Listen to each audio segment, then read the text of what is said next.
Hey, great to be with you. And just a reminder, I'm giving you permission to share these videos with anyone you think they might help. In fact, if you do get this information into the hands of someone who'll benefit from it, I bless you for being part of the solution instead of part of the problem. I believe that together we can make the best out of an incredibly difficult situation. So let's cut straight to the chase.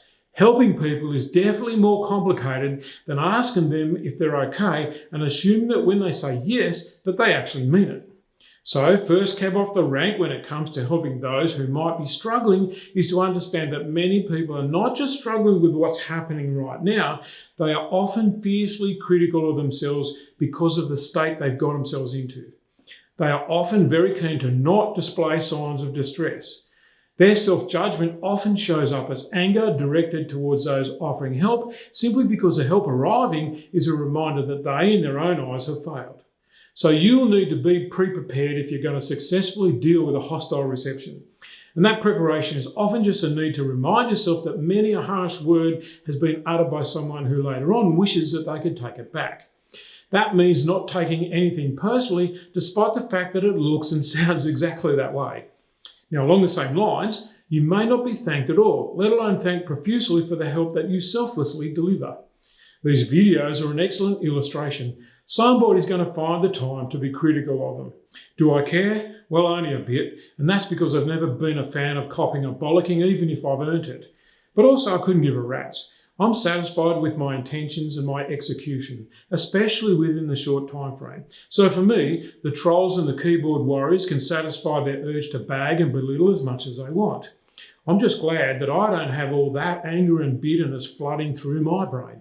And I know that's what you'll need to keep in front of your mind when setting out to be a positive influence in your community. All of that uncertainty and fear will most likely show up as someone being critical of you or your actions. So remember to stay calm. You can decide that you're outraged and descend to their level. It's easy to join them by engaging in heated and unkind words, or you can go inside yourself to find compassion. Either the anger or the compassion will be your experience. You're the one choosing. Next, to successfully help others, you'll need to turn up without your own baggage coming along for the ride with you. That means you'll need to find ways to get any fears, worries, and concerns you may have out of your system.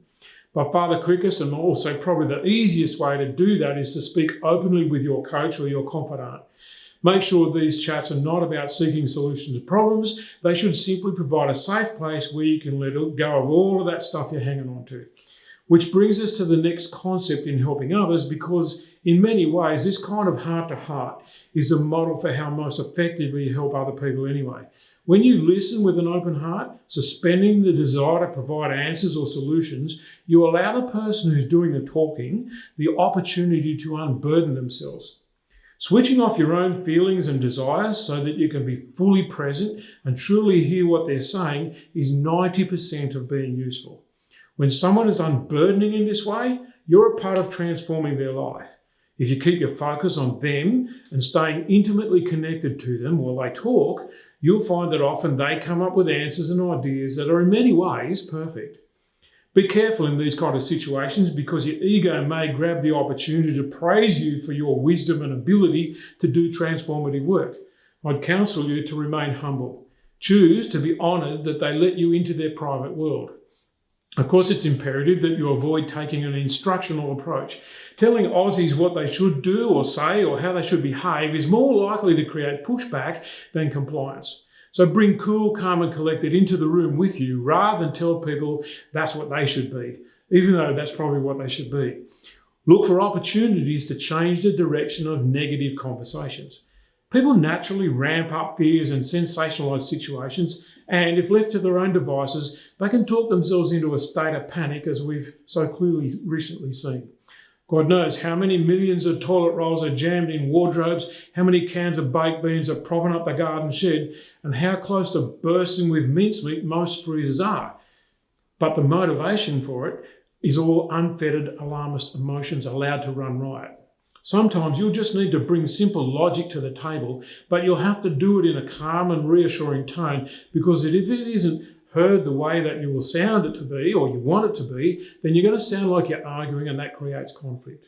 You might have to point out that the farmers are producing 3 times what the country eats, meaning that there can't possibly be a problem with supply unless a panic buying stays rampant, in which case one fear-driven Aussie is stealing from another. Now, how you deliver that message has more to do with people hearing it than the content of the message. So remember, when it comes to communication, what makes perfect sense to you may appear to be double Dutch to the listener. So let's take that last statement I made about one fear-driven Aussie effectively stealing from another. Even though panic buying and stockpiling are obviously antisocial, greedy reactions to fear and terror run rampant, if you try telling that to someone who just shot down to Harvey Norman's to buy another freezer and frantically filled it with what amounts to 2-year supply of mincemeat, the chances are the only thing they heard you calling them was a thief. Remember, in their minds, their motivation could have been to make sure their kids don't starve. So it's no big jump for them to hear you insulting them and their integrity. The trick is to ask yourself what pictures form in other people's minds from the words that you say. And if you pay attention to the fact that the perfectly obvious to you may be a mystery to others, you'll be careful with your words, and I can promise you that there are no end of benefits to being that careful with your words. So just avoid assuming that everybody understands everything that you say first time up. You might have to re-explain some concepts several times before others get what you're on about. And that could be how you say it or how they hear it, but regardless of which way it goes, if you need to repeat something, don't say the same words again. Find another way to describe what you mean, because repetition will very likely cause resentment.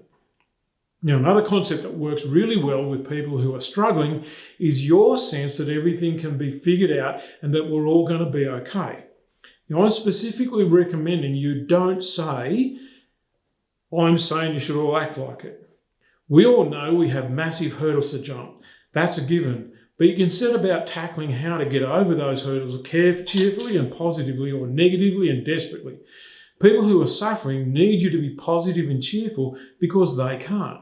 At least they can't without your help. But you won't help by telling them that they need to be more positive. If they could do that, they would have already. They need you to turn up with your positive outlook and your cheerful demeanour, see the giant hurdle that we're facing, hear you express how big it is, and then watch you roll up your sleeves and get to work with an expectation that we're going to succeed, even though we just don't know yet how we're going to do that. Now, I'm speaking metaphorically here, but you get what I mean.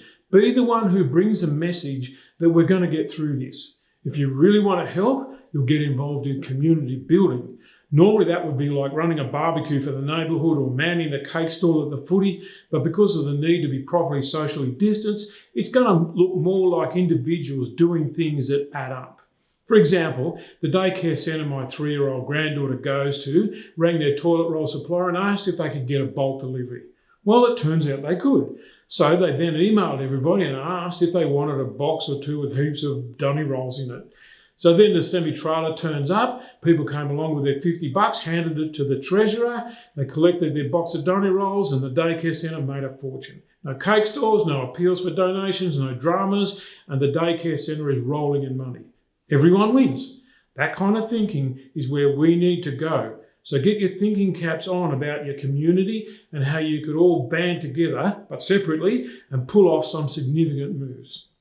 So let me summarise how to help other people in dot points. Number 1, it's very common for people who are struggling to say that they're okay, or to mumble something dismissive, or even react badly to the inquiry, snapping angrily back at the inquirer. So stay calm by reminding yourself that many people are angry with themselves because they've ended up in this situation. Number 2, constantly empty your own bucket of frustration, worry, concern, and or anger. To be useful to others, you must be unflappable. Handle your own stuff so you can handle others without your own burdens showing up and muddying the water. Number 3, tell anyone to calm down. Never tell anyone to calm down. Be a calming influence by remaining quietly with him. Constantly reminding yourself that fear creates an anger reaction in many people. Number 4, encourage people to talk their fears out. You'll be amazed at how much good you can do simply by listening. And remind yourself that your job is not to find solutions for people, it's to be there as they work it out for themselves. Number 5, exude a sense of everything turning out okay. Number 6, accept people as they are at this time without judging. Number 7, downplay negative talk and gossip. If you can't change the subject, remove yourself so you're not adding fuel to the fire. Number 8, get involved in community initiatives. Number 9, get in regular contact with friends and family and associates.